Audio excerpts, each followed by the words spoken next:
नमस्कार।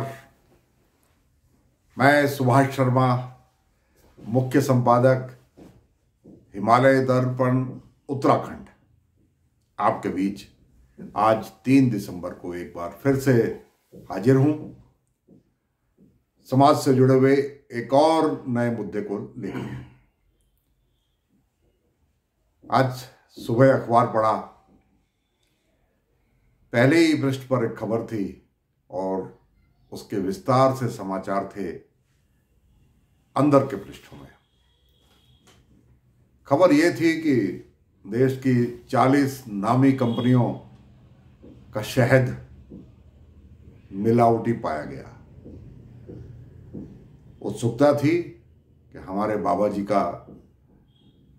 रामदेव जी का शहद तो उनमें होगा ही नहीं, क्योंकि वो तो शुद्ध माल बेचते हैं। और इसी भरोसे, इसी विश्वास के साथ हम बाबा रामदेव की पतंजलि का सारा सामान खरीदते हैं, क्योंकि सन्यासी हैं, वो खुद ही बोलते हैं उनको पैसे से कोई ना मोह है ना लगाव है। मगर अब प्रॉफिट तो होता ही है ना, जब आप व्यापार करते हो तो उसमें प्रॉफिट तो होता ही है। तो पता नहीं पैसे से लगाव कैसे नहीं है। ये जानने के लिए कि बाबा जी को पैसे से लगाव है या नहीं, हमने फटाफट अंदर के पेज पलटे तो उसमें 40 नामी कंपनियों का जिक्र है, जिसमें मुझे बहुत अफसोस है कि वो उसमें पतंजलि का नाम भी है। कई और ब्रांड हैं, उसमें डाबर का नाम भी है और एक सॉल्यूशन बताया गया है जो चाइना से आता है। वो कहते हैं कि वो सभी टेस्ट पास कर लेता है। वो एक किस्म का कोई लिक्विड द्रव्य है जो बड़े आराम से शहद में घुल मिल जाता है। और हिंदुस्तान के पास तो अभी वो मशीनें हैं नहीं जिनमें जो उस मिलावट को पकड़ सके।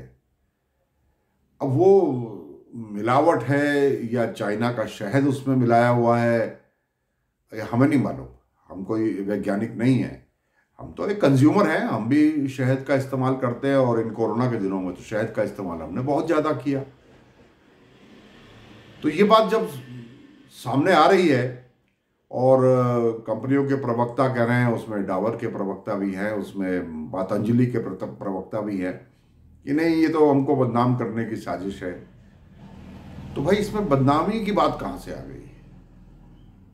FSSAI जो हमारी संस्था है, जो सभी खाद्य पदार्थों को प्रमाणित करती है, वो प्रमाणित कर रही है, मगर उसमें शुद्ध शहद नहीं है, उसमें शहद की कोई और वैरायटी मिली हुई है। ये तो वो शायद जांच करने में सक्षम नहीं है। और आज बाबा रामदेव का जो पॉलिटिकल क्लाउट है, उनका जो राजनीतिक रुतबा है, मुझको नहीं लगता किसी के अंदर भी इतनी हिम्मत है कि वो इस बात को पॉइंट आउट कर सके, इस बात को धड़ल्ले के साथ उठा सके। बाबा जी, हम रामदेव जी, हम आपके बहुत बड़े प्रशंसक हैं। पहले आपको स्पष्ट कर दें, हम ये बात मानते हैं कि हिंदुस्तान में आम आदमी को अब योगा बोलने लगे हैं तो योग से जोड़ने वाले आप हैं। हम इसका श्रेय आपको देते हैं और आप योग की विभिन्न क्रियाएं करके जनता को उससे जोड़ना भी जानते हैं। आप एक बहुत अच्छी मार्केटिंग अपने योगा की आपने करी, ये श्रेय भी आपको जाता है। आप सब कुछ जानते हैं और जंगल में बैठे हुए हैं, तो उसका तो लाभ समाज को मिलता नहीं। आपने ये लाभ समाज को दिया। आपका अनुलोम विलोम और श्वास की अन्य प्रक्रियाएं, ये सब फायदेमंद हैं, निस्संदेह फायदेमंद हैं।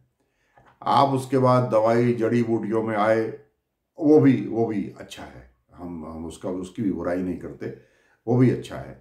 मगर ये अब कंज्यूमर आइटम, ये समझ नहीं आए। एक बाबा का कंज्यूमर आइटम से क्या लेना देना?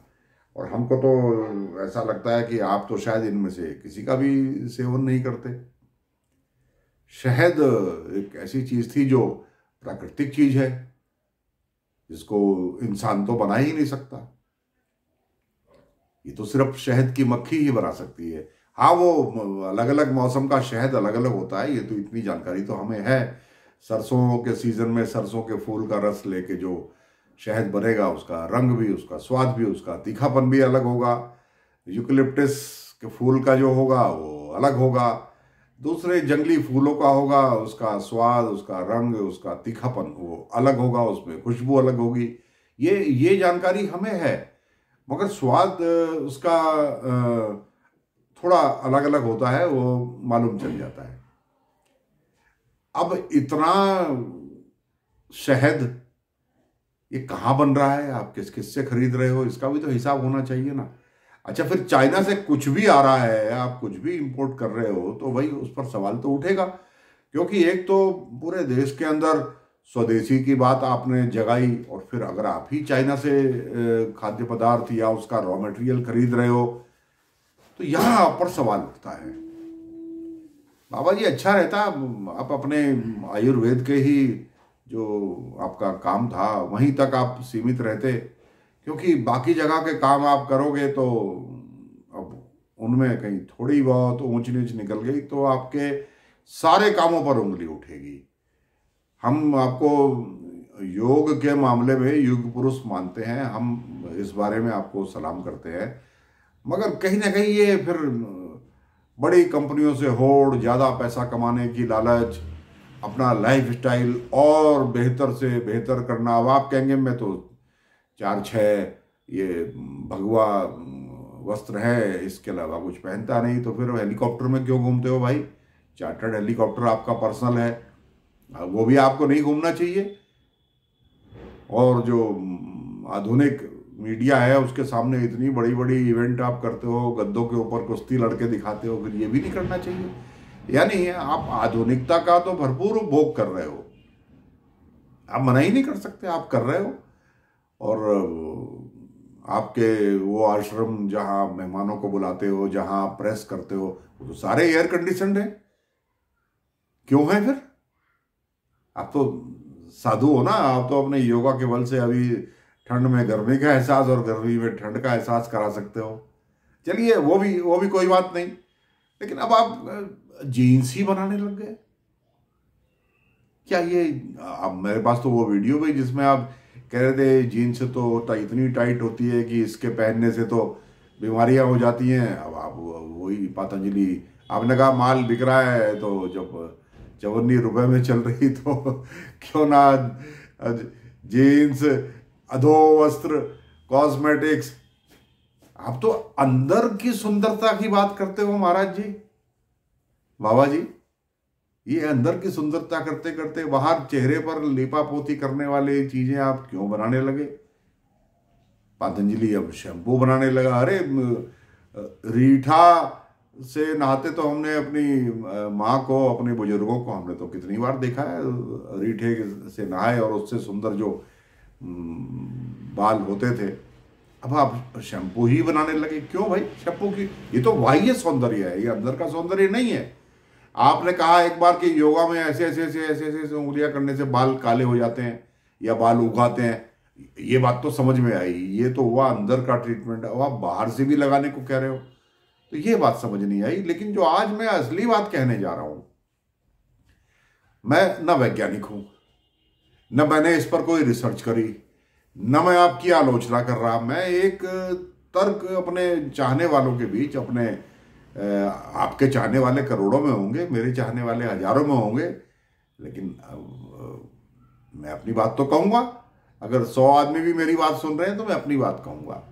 मैं एक बात आपसे जानना चाहता हूं, आप शुद्ध देसी घी गाय का आप वो बेचते हो ना, आपका शुद्ध देसी घी गाय का बिकता है। मैं ईमानदारी से कह रहा हूं कि मैंने भी आपका देसी घी कई बार मंगाया, और पहली बार तो मैं इकट्ठा ही ले आया था बहुत सारा। मुझे लगा कि ये कौन सा घी है, मुझे तो वो आनंद आया नहीं, क्योंकि मेरे घर में बिल्कुल सामने के दूध का, गाय के दूध का जो बिल्कुल सामने निकलता है, और वो जर्सी गाय का नहीं, देसी गाय का, जिसका कुल 2 ही किलो दूध है। वो जिन्होंने वो गाय रखी हुई है, उनका मैं उपहास नहीं कर रहा, लेकिन मैं ईमानदारी से बता रहा हूँ, वो इतना महंगा दूध है कि वो स्वयं भी उस दूध को नहीं पीते, वो अपने लिए तो दूसरा दूध लेते हैं या थोड़ा सा अपने लिए बचाते हैं, वो उस दूध को बेचते हैं क्योंकि महंगा बिकता है। अभी मैं 50 रुपए किलो ले रहा हूँ और अगले महीने से मुझे अल्टीमेटम आ गया है कि अब 60 रुपए किलो मिलेगा। मैं तैयार हूँ। जो देसी गाय है, जो आसपास, क्योंकि जहां मैं रहता हूं अभी मेरे आसपास अभी काफी प्राकृतिक जो घास है वो मौजूद है जहां मैं रहता हूं। मैं देहरादून के रायपुर क्षेत्र में रहता हूं और मेरे घर के सड़क पार खूब बढ़िया जंगल है, उसमें खूब बढ़िया घास होती है, उसमें हर प्रकार की झाड़ियाँ, जड़ी बूटियाँ सब होती हैं, तो वो गाय उनमें चरती हैं, तो उनका दूध अलग है और मैं उसका घी मेरे घर में बराबर बनता है। तो उस घी में और जो जिसको आप गाय का घी कह रहे हो उसमें बहुत फर्क है। चलिए, मास प्रोडक्शन आप करते हैं, आपके पास जर्सी गाय का, साहीवाल का और इस तरह की जो अन्य गाय हैं उनका दूध मिक्स होकर के आता होगा, वो तो चरने जाती नहीं, वो तो खूंटे पर बंध जाती हैं और जब तक दूध दे रही हैं, जब तक जीवित हैं, वो उसी खूंटे पर रहती हैं। उनकी तो शायद जरा सी टहल होती है, उसको टहल बोलते हैं, कि जरा गाय की टहल करा दे। आप तो देसी आदमी हो ना, आप तो सब जानते हो। मैंने भी डेयरी करी है एक बार, ज़्यादा नहीं, 11 ही गाय मेरे पास थी, तो मुझे इस बारे में मालूम है।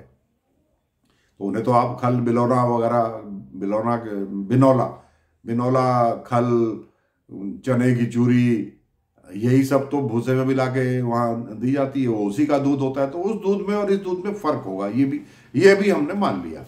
लेकिन आपकी बिक्री इतनी ज्यादा है, इतनी ज्यादा है कि फिर ये लगता है कि इतनी तो गाय भी नहीं है जितना आपका घी बिक रहा है। तो ये दूध आप ला कहां से रहे हो, कहां से ला रहे हो, ये भी तो एक सवाल है।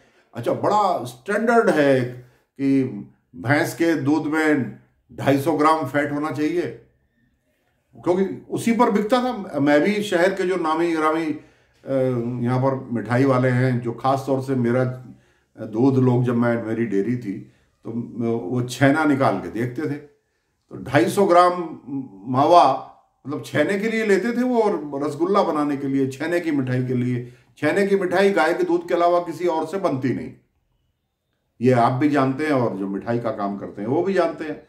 तो 250 ग्राम मावा तो होना चाहिए भैंस के दूध में, और कम से कम 150 ग्राम गाय में होना चाहिए। मतलब 150 पे जो दूध खरीदने वाला है ना, वो मुंह बनाता था कि कम है, जरा खुराक ठीक करो।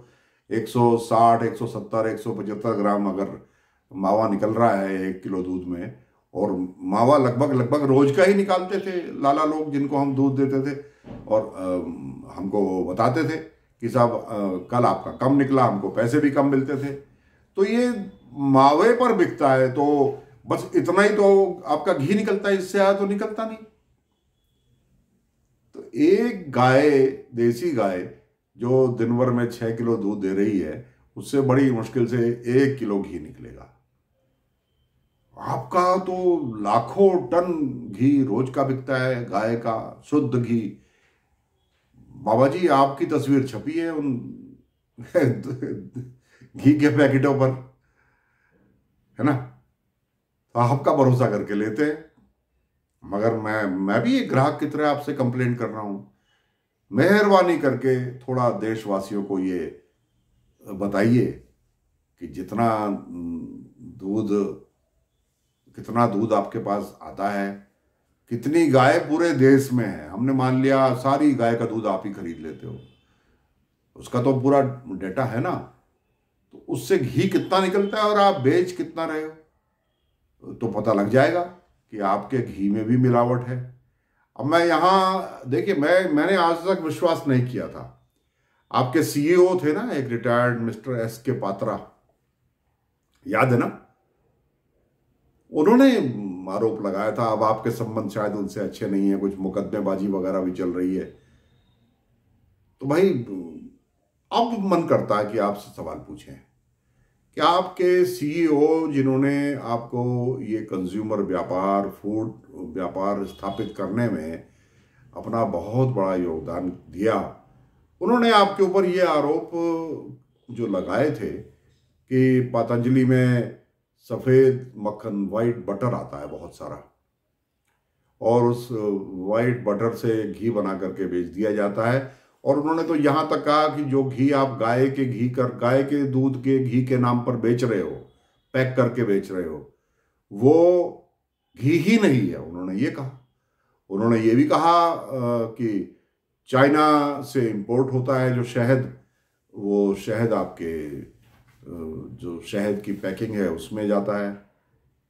तो ये तो अच्छा नहीं है। ये तो खाली पतंजलि ब्रांड के ऊपर ही नहीं, बल्कि जो भगवा पहनने वाले लोग हैं, जिनको देख करके लोग सीधे सीधे उनके चरण स्पर्श करना चाहते हैं। मैंने भी आपको सामने से देखा है। एक कार्यक्रम था, एक हमारे पूर्व मुख्यमंत्री थे, उनकी पत्नी का देहांत हो गया था।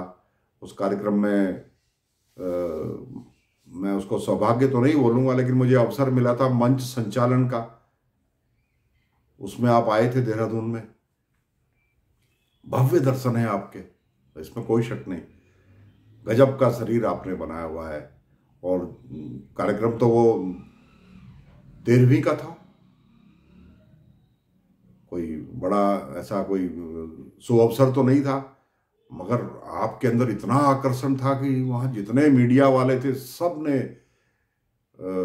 आपकी कम से कम एक ने मल्टीपल शॉट्स पे लगा के 100 शॉट्स लिए होंगे। आपके कैमरे बंद ही नहीं हुए। और आपने भी एक बड़े समझदार, कुशल, आकर्षक, सफल मॉडल की तरह वहाँ पर बोटी वाली खड़ाओं के ऊपर खड़े होकर आपने जो वहाँ पर पोज दिया था, वो मुझे अभी तक याद है। तो आपने अपना शरीर तो इतना खूबसूरत बना रखा है कि आपके नाम पर हमको भी श्रद्धा हुई। और हमने, भले ही हमें मौका नहीं मिला, हमने दूर से ही आपको नमन किया, आज भी करते हैं। आप योगाचार्य हैं, इसमें कोई दो राय नहीं। मगर ये दूध, घी, शहद, इस तरह की तमाम चीजें, फिर इनका धंधा बंद करिए। इसमें आप पर उंगलियां उठ रही हैं। या आपकी वजह से आज फ्रंट पेज पर पहले 4 लाइनें आई और अंदर के पेजों पर पूरा डिटेल उसकी आई, मगर उंगली तो उठ गई ना शहद के नाम पर। ये तो अच्छा नहीं है ये काम। और फिर आपको लोग बाबा रामदेव की जगह लाला रामदेव बोले तो इसमें आपको बुरा भी नहीं मानना चाहिए, क्योंकि आप अब बाबा कम, लाला ज्यादा हो गए हो। आपके पास इतने अच्छे जड़ी बूटी के ज्ञाता बालकिशन जी हैं, मैंने उनको सुना है। लोग भले ही हंसते हो, लेकिन जिस वक्त उन्होंने देहरादून के नगर निगम में टाउन हॉल में अपना वो एक व्याख्यान दिया था, और जितनी बारीकी से, जितनी साइंटिफिक टर्मिनोलॉजी में आचार्य बालकिशन जी ने उस दिन ये बताने की कोशिश की थी कि हमने गौमूत्र में स्वर्ण कण ढूंढ लिए हैं। उन्होंने सिद्ध किया था अपने उस व्याख्यान में। तो आपके पास जड़ी बूटियों के अपार ज्ञान के भंडार है ना बालकिशन जी। तो आप इस क्षेत्र में आइए। क्या ये दूध, घी, दही बेचने लगे? ये बेचने वाले बहुत लोग हैं, इनको और ये ज्यादातर ये देसी ही बिकता है। ये थोड़ी बहुराष्ट्रीय कंपनियां ज्यादातर बेच रही है। अब आप मदर डेयरी या अमूल दूध या और जो लोकल स्थानीय लोग हैं, जेवीजी का दूध है और बहुतों का दूध है। इसमें एक वो बुलंदशहरिया बनाते हैं, मैं नाम भूल गया, उनका भी दूध लंबे टाइम तक हमारे घर आता रहा, जो थैली में दे रहे हैं। तो वो तो साफ ही कहते हैं कि हम मिल्क पाउडर से अपना दूध बनाते हैं। आप इनसे क्यों कंपटीशन कर रहे हो? ये कोई बहुराष्ट्रीय थोड़ी है कि हमारा पैसा विदेश ले जाएंगे। आपने बहुराष्ट्रीय कंपनी से, एमएनसी से कंपटीशन किया, अच्छा लगा, मगर ये बंद करिए, वरना आज तो आपका दबदबा है मौजूदा सरकार में। अभी तो पता नहीं लगता ना, तो लगता है अभी आपको भी लगता है, हमको भी लगता है कि अभी तो ये रहेंगे, लंबे टाइम रहेंगे, लेकिन ये तो बड़ी सेंसिटिव होती है पॉलिटिक्स। एक छोटी सी घटना पर यहाँ जो नायक है ना उसको खलनायक बना दिया जाता है। तो इस भरोसे मत चलाइए, अपनी गुणवत्ता बढ़ाइए। और दूध और गाय के माफ कीजिएगा, शहद और गाय के दूध का घी, इस पर सफाई जरूर दीजिए, क्योंकि यहां आप पर सवाल उठ गए हैं। आज छोटा सा ही छपा है अखबार में, लेकिन अब उंगली तो उठी है। 40, 50 से 70% तक मिलावट उसमें बताई है। और ऐसी भी कंपनियों के नाम है उसमें, मैं ना आपका नाम ले रहा ना उनका ले रहा, जिनका दूध, जिनका शहद बिल्कुल शुद्ध पाया गया, ऐसे भी है। एक कंपनी तो उसमें ऐसी है जिसने सिर्फ एक सैंपल दिया, उस कंपनी को इतना विश्वास था कि अपने माल के ऊपर, और उसका एक ही सैंपल पास हो गया। एक कंपनी ऐसी है जिसने शायद 10-12 सैंपल दिए थे, 5 पास हुए, लेकिन उनका टर्नओवर उतना नहीं है ना जितना आपका है। उनका नाम भी मुझे आज अखबार से ही पता लगा। तो ज्यादा टर्नओवर के चक्कर में ये अपनी क्वालिटी खराब मत करिए। मैं मार्केटिंग का एक्सपर्ट भी नहीं हूं, मैं वैज्ञानिक भी नहीं हूं, लेकिन जो सिर में यहाँ लगभग 10,000 सेल्स होते हैं ना, जितना मैं हाँ बायोलॉजी का स्टूडेंट रहा हूं, उसमें से 5-6 हजार सेल्स मेरे भी काम करते हैं, आपके भी करते हैं, मुझे मालूम है, तभी तो आपने स्थान बना लिया, लेकिन इतने मेरे भी करते हैं। मैं किसी भी मामले की तह तक जाने में मुझे भी माइक्रो सेकंड लगते हैं। तो इसलिए भविष्य में भी लिखूंगा, भविष्य में भी बोलूंगा, और आपकी आलोचना इसलिए करूंगा कि आपके अपने कार्यशैली में, अपने व्यापार में, जो आपने एक इतना महान ब्रांड, और ये ब्रांड आपका नहीं है रामदेव जी, सिर्फ फोटो आपकी है, ये महर्षि पतंजलि की विश्वसनीयता है जिसे आप बेच रहे हो जी। महर्षि पतंजलि निर्विवाद, जिन्होंने कभी ऐसा सोचा नहीं होगा कि मेरे नाम से कभी लोग व्यापार भी करेंगे, लेकिन चलिए, महर्षि पतंजलि पे तो किसी का कॉपीराइट है नहीं, वो तो कोई ब्रांड इस तरह से अपना कहीं रजिस्टर्ड करा करके नहीं गए, आप उनका इस्तेमाल कर लीजिए, अच्छा है कर लीजिए, लेकिन उनका नाम खराब ना हो, इस बात का ध्यान रखिए। बाबा रामदेव को लोग लाला रामदेव कह दे तो चलेगा, लेकिन महर्षि पतंजलि के बारे में किसी ने एक शब्द भी बुरा कहा तो ये पूरी भारतीय संस्कृति का अपमान होगा। और क्योंकि इस नाम को आगे करके आप व्यापार कर रहे हो, तो इसकी जिम्मेदारी सीधे रामदेव जी, बालकृष्ण जी, आपकी होगी।